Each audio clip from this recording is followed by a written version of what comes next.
Assalamualaikum warahmatullahi wabarakatuh. Di sini saya akan mempresentasikan materi Tasyrik Generasi 3 bagian 2 atas nama Mahmuda Nur Khofifah NIM 1012000192.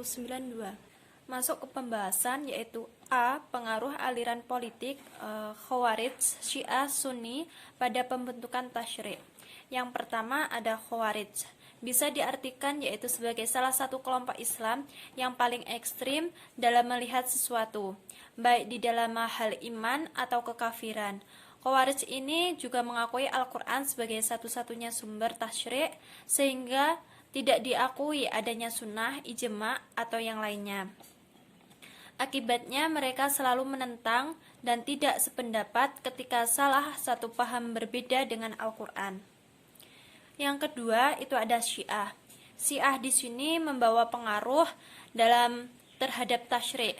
Yang pertama, Syiah menafsirkan Al-Quran dengan penafsiran yang sesuai dengan prinsip yang dianutnya dan tidak menerima tafsir dan yang bersandar pada hadis bukan imannya. Yang kedua, mereka tidak menerima berbagai hadis, kaidah, dasar fikih, dan masalah furu' yang berasal dari ahli sunnah ataupun tingkatan kesahihannya. Yang ketiga, mereka tidak mengakui seperti pokok-pokok syarak dan mereka juga tidak menerima qiyas sebagai analogi. Yang ketiga, Sunni. Sunni ahlu sunnah wal jamaah. Di sini yaitu sebagai golongan orang-orang yang bersikap abstain, apolitis, dan bertolak atau ikut-ikutan tersusun ke dalam pergolakan politik.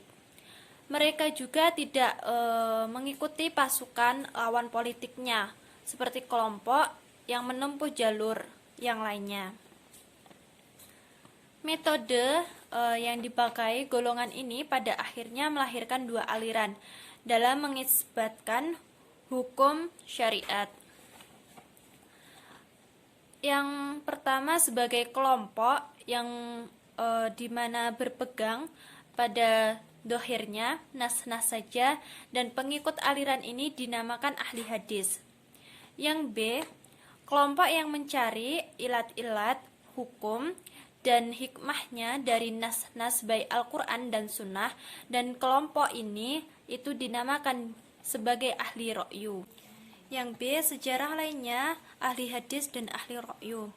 Di sini munculnya mahjab ahli hadis. Yang pertama, penduduk Hijaz mewarisi kekayaan hadis dan athar pada sahabat yang banyak tinggal di tanah Hijaz. Yang kedua, negeri Hijaz secara geografis berada di pedalaman semenanjung Arab yang relatif tidak menemukan banyak dinamika perubahan. Yang ketiga, banyaknya hadis dan athar yang mereka terima serta yang ditunjangkan oleh dinamika sosial yang lebih statis menyebabkan mereka kurang menggunakan daya analisis mereka. Yang keempat, pengaruh corak pemikiran guru mereka. Kelima, setidaknya persoalan yang muncul terlebih syariat yang turun selama 23 tahun di Hijaz memberikan corak Islam yang murni. Dalam penyebab kemunculan aliran ahli ra'yu di sini, yang pertama ada para sahabat yang tinggal di Kufah tidak sebanyak yang tinggal di Hijaz, sehingga kekayaan di Hijaz ini dan di Athar yang mereka terima itu tidak sebanyak yang diterima penduduk Hijaz. Yang kedua, di Kufah mulai marak para pemalsu hadis, terutama di kelompok Syiah Rafidah, sehingga ilmuwan Kufah lebih hati-hati dan lebih selektif dalam menerima hadis. Yang ketiga, Kufah adalah kota yang lebih ramai dibanding Hijaz karena berdekatan dengan wilayah Persia yang belum memeluk agama Islam. Yang keempat, menurut ulama Kufah, hukum syarah memiliki sebagai makna logis, makul al-makna, sehingga mereka berusaha meneliti alasan dari setiap penetapan hukum dan menggali hikmah yang terkandung di dalamnya. Yang kelima, ulama Kufah mengikuti metode ijtihad sebagai mereka dari sahabat Nabi, yaitu Abdullah bin Mas'ud, sebagaimana penggunaannya dalam analitis. C. Pengaruh ahli hadis dan ahli ra'yu dalam pembentukan dan perkembangan tasyri'. Dalam perkembangan fikih, Madrasah al-Hadis juga mempergunakan ra'yu dalam fikih. Sejak masa Khulafaur Rasyidin berakhir, fase selanjutnya dikenal dengan tabi'in atau sahabat. Umat Islam pada saat ini terpecah menjadi 3 kelompok, yaitu Khawarij sebagai penentang Ali, Syiah sebagai pendukung Ali, dan kelompok mayoritas jumhur. Munculnya kelompok-kelompok ini berpengaruh besar dalam mewarnai proses perkembangan hukum Islam. Salah satunya langkah awal yang dilakukannya yaitu menjalankan pemerintahannya sebagai ekspansi kenegaraan barat sehingga dapat menguasai beberapa wilayah di bagian barat. Pada masa tabi'in, ini para ulama dibedakan menjadi 2 aliran, yaitu Al-Hadis Madrasah Al-Madaniyah dan Al-Hadis Madrasah Al-Kufah. Al-Hadis adalah golongan yang banyak menggunakan riwayat dan sangat singkat, berhati-hati dalam menggunakan ra'yu. Imam Malik berpendapat bahwa ijma' penduduk Madinah merupakan hujah yang wajib diikuti.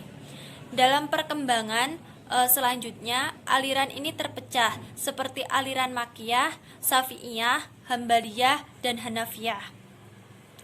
Dalam pemikiran 2 aspek ini bahwasanya sebagai bukti bahwa dalam Islam terdapat kebebasan berpikir dan masing-masing saling menghargai pendapat di antara mereka. Para mufti pada masa sahabat kecil dan tabi'in dan contoh ijtihad mereka.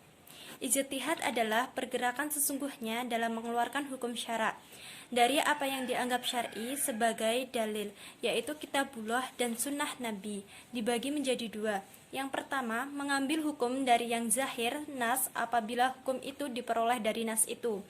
Yang kedua, mengambil hukum dari makul nas, karena nas itu mengandung ilat yang menerangkannya, atau ilat dapat diketahui dan dapat terjadi kejadiannya di dalamnya mengandung ilat. Sedangkan nas mengandung ilat dan tidak ada memuat suatu hukum.